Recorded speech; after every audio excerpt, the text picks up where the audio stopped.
شجاعت کے پنجوں نے پڑھا اللہ اللہ اللہ اللہ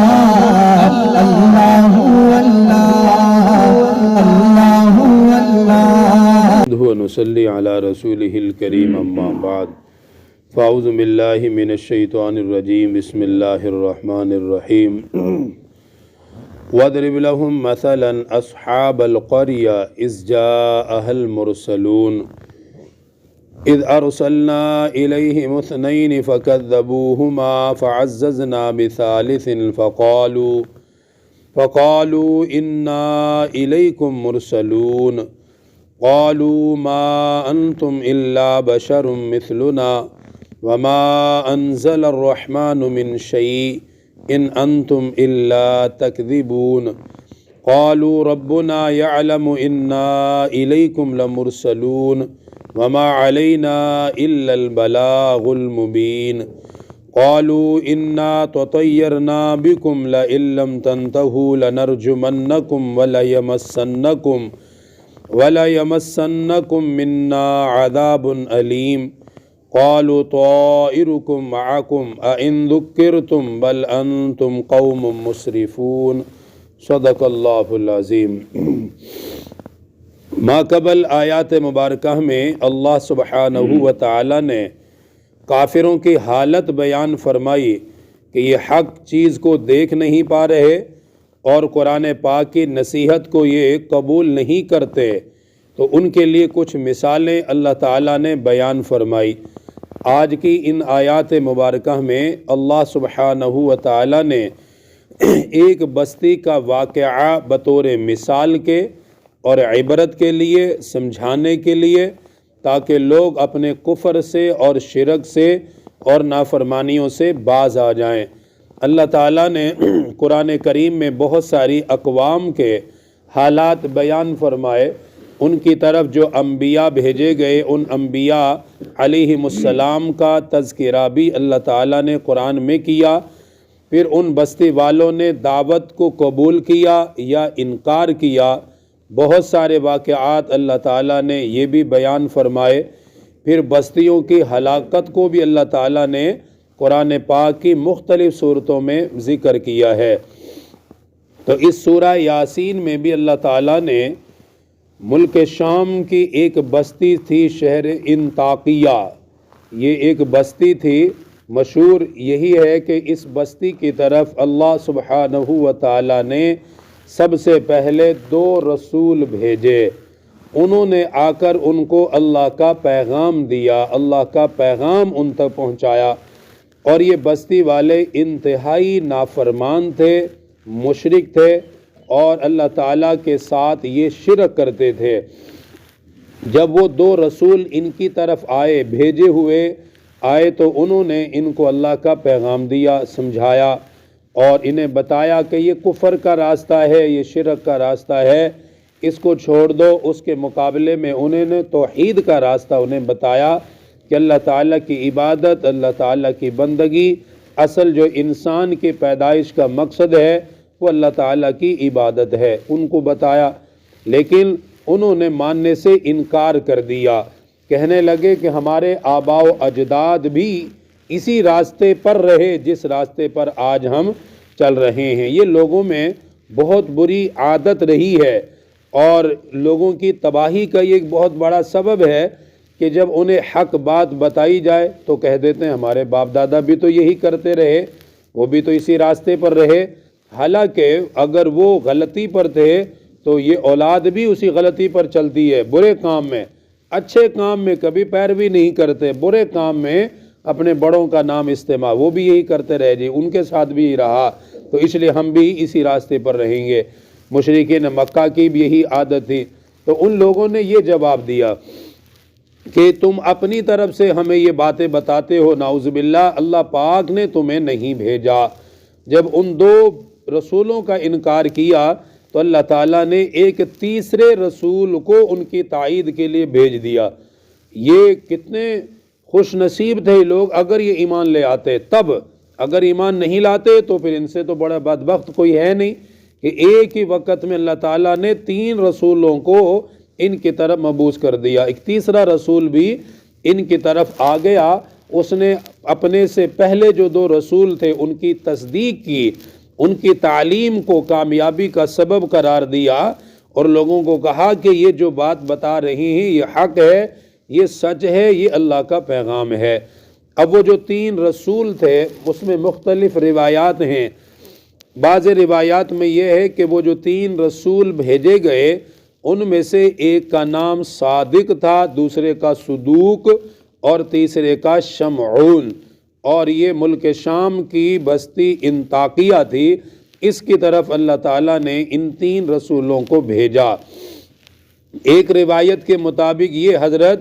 عیسیٰ علیہ السلام کے پیروکار تھے، حضرت عیسیٰ علیہ السلام پر ایمان رکھنے والے لوگ تھے کہ اللہ تعالیٰ نے ان کو اس بستی کی طرف بھیجا۔ بہرحال وہ جب 3 پیغام لانے والے اس بستی کی طرف آئے، انہیں سمجھایا، بہت اللہ کا پیغام دیا، وہ نہیں مانے۔ اب اللہ تعالیٰ نے ان پر 2 عذاب مسلط کیے۔ نمبر 1 کہ وہ بڑے خوشحال لوگ تھے، ان پر اللہ پاک نے قحط نازل کر دیا، اتنا قحط پڑا کہ بستی تباہ ہونے لگ گئی، فصلیں ختم، جانور مرنے لگ گئے، پیاس کی وجہ سے اور زمین کی تپش کی وجہ سے ان کے خود کے سانس گھٹنے لگے، بارشیں بند ہو گئی، ہوائیں بند ہو گئی اور انتہائی زیادہ یہ تکلیف میں آئے۔ دوسرا ان کے اوپر یہ عذاب مسلط ہوا کہ ان کے آپس میں لوگوں میں اختلافات پیدا ہو گئے، ٹوٹنے لگ گئے، لوگ آپس میں لڑائی جھگڑے فتنے فسادات یہ چیزیں ان کے اندر پیدا ہو گئی۔ جب یہ 2 چیزیں ان کے اندر پھیلی اور بڑی شدت کے ساتھ، تو یہ ساری قوم جمع ہو کر ان رسولوں کے پاس آئی، کہنے لگی دیکھو تمہارے آنے سے پہلے ہماری بستی خوشحال تھی، کوئی مسئلہ نہیں تھا کسی بھی قسم کا، تمہارے آنے کے بعد ہم پر یہ عذاب مسلط ہوا ہے، اس کا مطلب ہے کہ تم تینوں کے اندر نحوست ہے، نعوذ باللہ، ماننے کے بجائے۔ اس لیے کہتے ہیں جب انسان کے دل پر مہر لگ جائے تو وہ اپنے برے کام کو بھی صحیح ثابت کرنے کے لیے بڑے بڑے حربے استعمال کرتا ہے،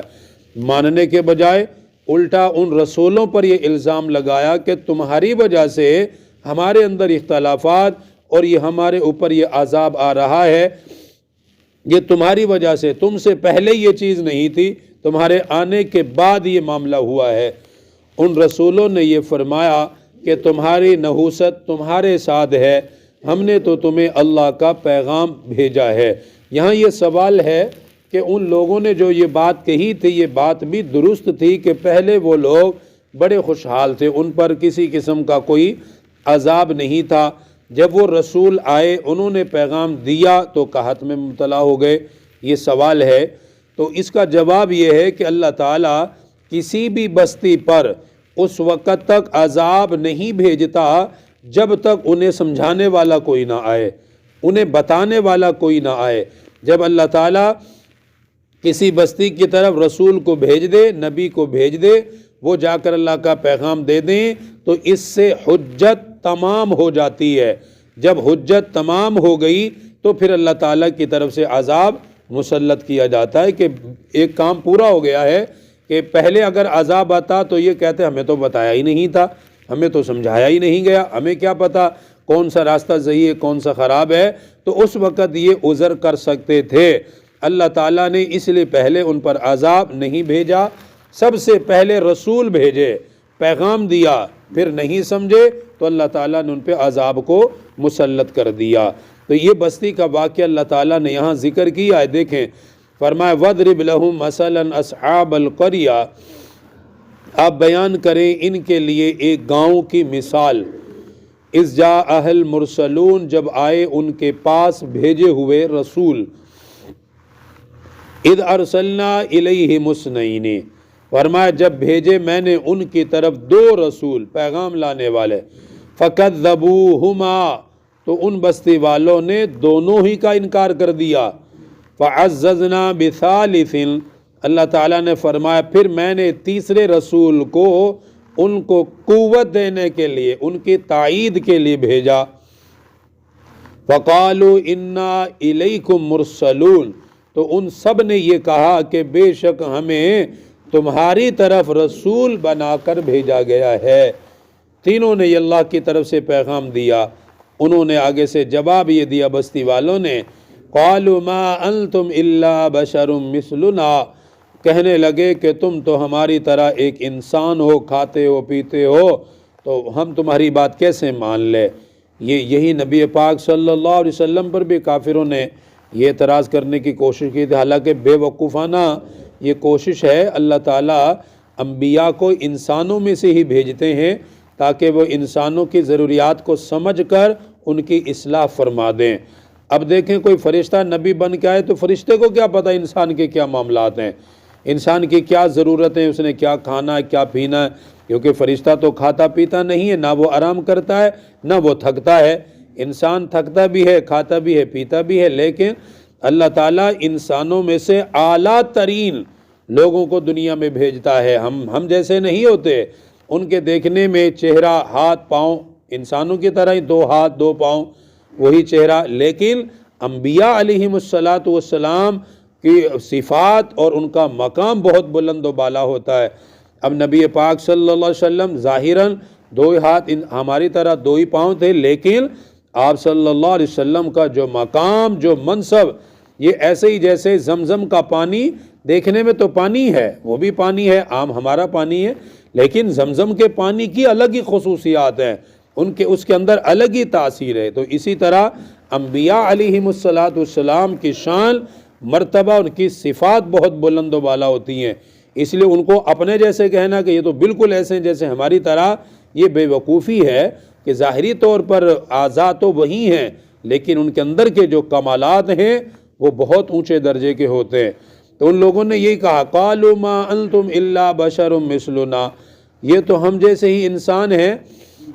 وما انزل الرحمن من شیء، کہنے لگے کہ رحمان نے کچھ بھی نہیں اتارا، یہ اپنی طرف سے کہتے ہیں، ان انتم الا تکذبون، تم سارے کے سارے جھوٹ بولتے ہو، نعوذ باللہ، یہ کہہ کر ان کا انکار کر دیا۔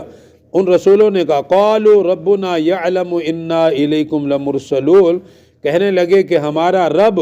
خوب جانتا ہے کہ ہمیں تمہاری طرف رسول بنا کر بھیجا گیا ہے، وما علینا الا البلاغ المبین، اور انہوں نے پیغمبروں نے کہا کہ ہمارے ذمے تو یہ ہے کہ ہم واضح طور پر کھل کر تمہیں اللہ کا پیغام پہنچا دیں۔ جب پیغام پہنچا دیا، ان پہ عذاب آیا تو وہ آگے سے چیخنے لگے بستی والے، کہا قالوا انا تطیرنا بکم، بولے ہم نے تمہارے اندر نحوست کو پایا ہے، نعوذ باللہ، لئن لم تنتہوا، اگر تم اپنی اس دعوت سے باز نہ آئے، لنرجمنکم، تو ہم تمہیں سنگسار کر دیں گے،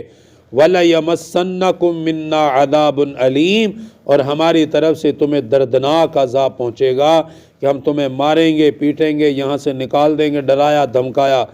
ان پیغمبروں نے آگے سے جواب یہ دیا، قَالُوا طَائِرُكُم مَّعَكُمْ، فرمانے لگے تمہاری نحوست خود تمہارے ساتھ ہے، اِن ذُكِّرْتُم، ہمیں تم اس لیے منحوس کہتے ہو کہ ہم تمہیں اللہ کا پیغام دیتے ہیں، یہ ہمارا کوئی گناہ ہے؟ جبکہ یہ تو کوئی گناہ نہیں ہے۔ بل انتم قوم مسرفون، فرمایا بلکہ تم ہی لوگ حد سے آگے بڑھنے والے ہو، اور تمہارے اعمال کی ہی تمہیں سزا مل رہی ہے۔ اللہ تعالیٰ دین کی صحیح سمجھ نصیب فرمائے۔ الحمدللہ رب العالمین، والصلاة والسلام علی سید الانبیاء والمرسلین، ربنا آتنا فی الدنیا حسنہ وفی الآخرۃ حسنہ وقنا عذاب النار، وقنا عذاب القبر، وقنا عذاب الحشر، وقنا عذاب المیزان، رب اغفر لی ولوالدی وللمؤمنین یوم یقوم الحساب، رب اغفر وارحم وانت خیر الراحمین، یا وہاب ہب لی من نعمت الدنیا والآخرہ انک انت الوہاب، وصلی اللہ تعالی علی رسول خیر خلقہ محمد وآلہ وسلم۔ پھولوں کی رضا اللہ اللہ، اشجار کے پرجوں نے پڑھا اللہ اللہ۔